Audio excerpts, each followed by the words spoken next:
Over the years, Spyderco has made some of the coolest and arguably the weirdest knives that are currently in circulation. How's it going, everybody? I'm Rollshambo, the connoisseur and collector of all things sharp and shiny, and today we're going to be talking about the Spyderco Magnitude. And let me know, by the way, in the comment section down below, what is the weirdest / coolest Spyderco in your collection? While you're down there, if you could smack that like button, I would definitely appreciate it. The Spyderco Magnitude. This is not a brand new knife. This is a knife that was sent to me in a swap. I traded for this knife, which is awesome because there is probably no other way I could have gotten my hands on it. You see, the Spyderco Magnitude was discontinued a couple years ago, and it was discontinued because, well, honestly, I don't know. If you can answer that question for me, why does Spyderco discontinue cool knives? I would dearly love to hear about it. Now, with that being said, this is a knife that is definitely not perfect. It has its flaws, but I like it a lot. And so today we're going to talk about why. This is the Spyderco Magnitude. Let's check it out.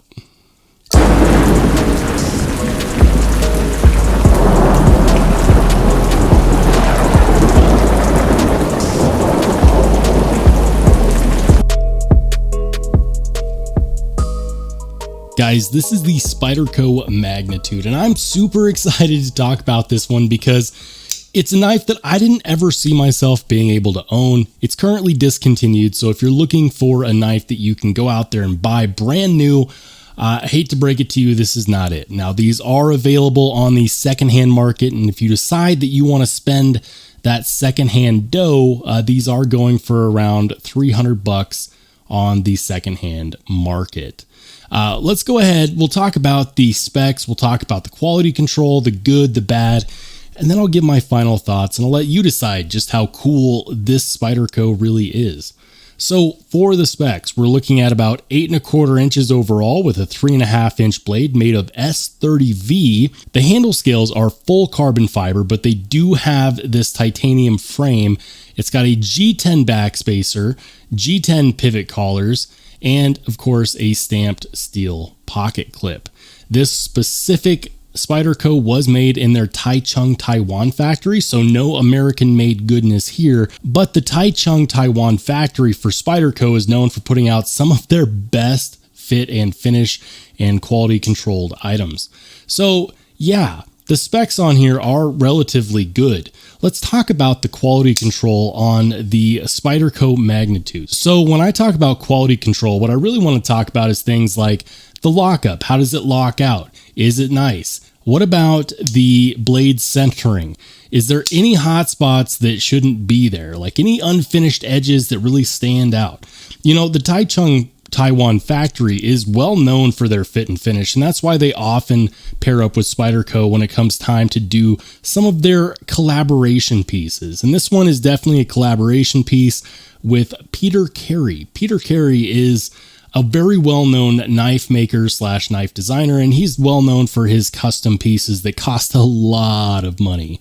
And it's no doubt because this one actually MSRPs for close to $500. I believe the MSRP on the Spyderco Magnitude is somewhere in the realm of about $485. Now, brand new, the advertised price was much lower than that. It was closer to $300, but that still puts it pretty much in the price line of the most expensive Spydercos that money can buy. So what do you really get for that as far as the quality control? Well, the quality control on here is actually pretty good. The blade locks out perfectly, as you would expect with a titanium frame in the mix. There are no hot spots that really shouldn't be there. I'm not feeling any rough or unfinished edges. And of course, if you look at the blade centering, the blade is, well, it's perfectly centered. And if you're going to give it an MSRP of $485, it better be perfectly centered. It does have a flipper tab as well as a deployment hole. And of course, as far as the blade itself is concerned, we have this really, really nice 2-directional or bi-directional satin finish. So it's horizontal on the flat and then of course vertical on that hollow grind. It does have another directional, so I guess you could call it a tri-directional satin finish, where this tiny little swedge up here at the top is going in that direction. Honestly, I think that the fit and finish on here is pretty good. There's no lockout issues. There's no blade centering issues. There's no hot spots. There's no unfinished edges. This feels like a finished product, and I really, really enjoy that. Now, these scales are not flat. These scales are kind of rounded and chamfered over the sides, and that means that it's going to feel, well, it's going to feel really good in the hands. I absolutely love this sawtooth pattern jimping here on the spine of the blade. Perfect. I wish more knives had jimping. A lot of newer knife designs are kind of moving away from that, but it really does give you more purchase on the backside of this blade. So for a saber grip, which is my preferred grip, you've got literally, well, you've got all the control in the world. I also really enjoy that this pocket clip is a different shape than we're generally used to with Spyderco. Spydercos are more known for the spoon clip, and even on their Taichung Taiwan factory versions, we get the spoon clip, and I'll be honest, I hate the spoon clip. It is what it is. There are a lot of aftermarket options for the spoon clip, but not for this one. This is a different screw hole pattern, so you're not going to find a lot of aftermarket options there. So because of that, I'm actually quite grateful that it does, in fact, give you something that's different. Another good thing that I'm really enjoying is the blade shape. The blade shape on here is different. And you know, honestly, Spyderco is kind of known for their weird pelican bird type blade shapes. And this one is not necessarily like the other Spyderco blades. Like for example, on this Manix 2, you'll see right there. Yeah, they don't look anything alike. What about here on the Spyderco Paramilitary 2? Yeah, again, no, nothing alike. Spyderco is a big fan of flat grinds, and this is one of the few Spydercos that actually comes in with a nice deep hollow grind. I also like the fact that we have this cutout here at the top. It really, really lends it a different type of look, and I'm super enjoying that. While we're talking about the good, there's no way that I can be on this category without speaking on the action. It is running on bearings, and oh my goodness, this is one of the smoothest Spydercos I've ever felt in my life. The action is somewhere between glassy and hydraulic, where it's not going to guillotine your finger shut. And yeah, I said guillotine, not guillotine. Once you know how to say something, you should probably say it right. The action is super, super good. Oh my goodness. It feels really addictive to deploy and retract this blade because that action will not leave you hanging. The blade is nice and thick here behind the spine, which means that it's going to be pretty heavy, but it doesn't keep the blade from feeling well-mannered and just glossy when it slides back. And I really enjoy that. I think that the action on here is superb. It's one of the best actions I've felt on a knife, and definitely the best action that I've felt on a Spyderco. This is also one of the few Spydercos that comes equipped with a backspacer. When you've got an edge of this caliber, you want to make sure to protect it, and a backspacer is a great way to do that because when it's in your pocket, the backspacer is going to keep stuff in your pocket from colliding with the edge of the knife, and so it's going to ensure that it stays, you know, nice and sharp, but also it lends to the ergonomics because even though it has these ridges here, these ridges are in fact knocked down. So they're not going to cut into the palm of your hand. And they're also going to keep the palm of your hand from sandwiching in between those handle scales. So that's nice. And then finally, I love the material combination here. We've got carbon fiber, we've got titanium, we've got S30V. S30V is such a good steel, and it's very similar to M390 and edge retention, despite the fact that people just don't talk about it, probably because they don't know. But if you're a follower of Laren Thomas, that's Dr. Laren Thomas, like I am, then you should know that S30V and M390 are actually, in fact, very close in edge retention. So I'm a big fan of the materials here. At the end of the day, I can't be super disappointed in the overall material combination. Carbon fiber, titanium, S30V. We've got the makings of what could be a legendary knife. But before we go too far, before we stamp this as a legendary Spyderco that you should buy at all costs if you find one, we should probably talk about the bad. So here's what I don't like about this knife. And By the way, guys, a couple of these things are actually well documented in the original reviews that came out when this knife was brand new. The first thing is the detent. This has got to be one of the worst detents I felt on a Spyderco, period. The detent is soft, and in fact, I can actually shake this blade free.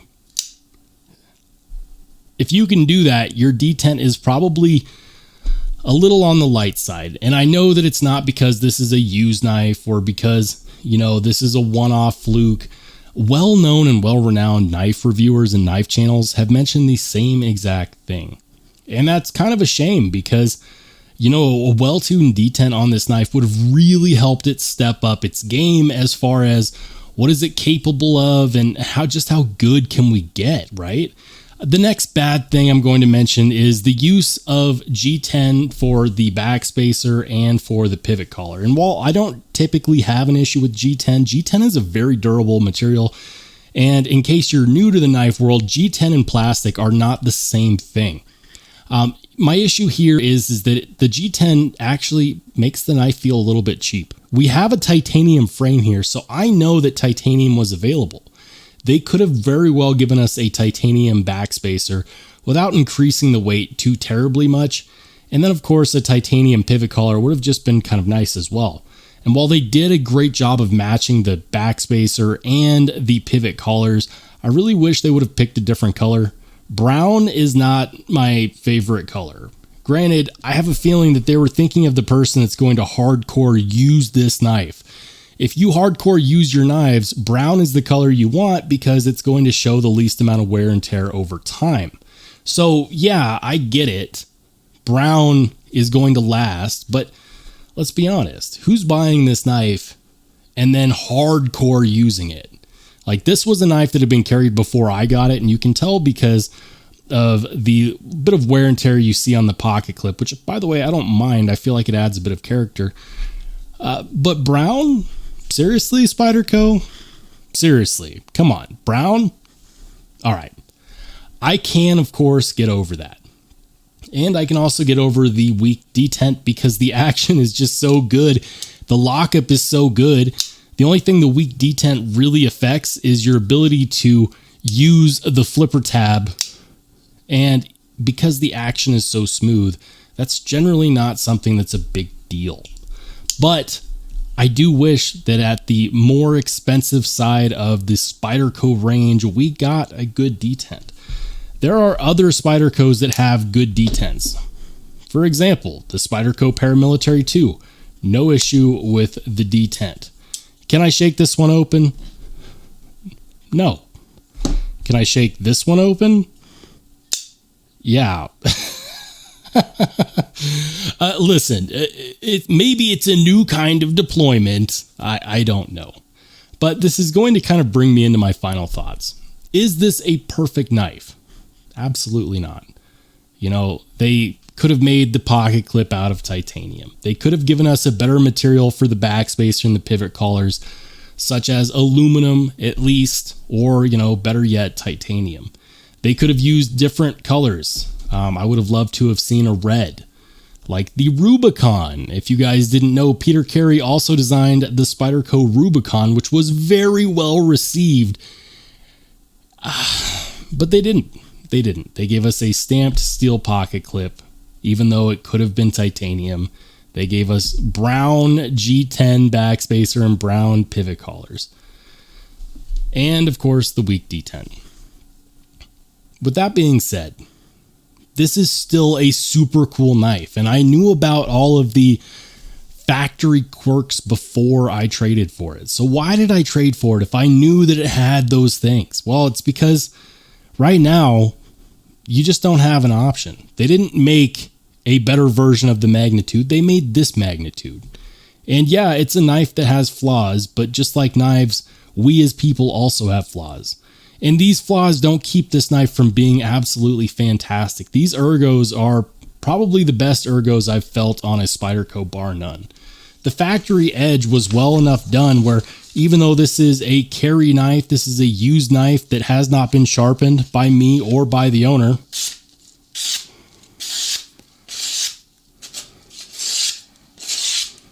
here we are years later, and this bad boy is still going strong. I don't feel a need to sharpen this knife, and that's a testament to how well done that factory edge really is. This knife could have been legendary, but there was a couple small setbacks that kept it from being so. If you want one of these, you can find them on the secondhand market. They go for around $300 on the secondhand market. But guys, I'm interested in hearing what you have to say. What do you think of the Spyderco Magnitude? Is it going to be better than your Spyderco Manix 2 or your Spyderco Paramilitary 2? Is this just a weird one-off that you're okay with letting go and letting it, fade into the history of obscurity? Let me know in the comment section down below. Let's have a Spyderco conversation. For me, I like this knife. I'm going to carry this knife a whole lot, and I'm super glad that I was able to get it in my collection. I'm Rollshambo. I'll catch you on the flip side.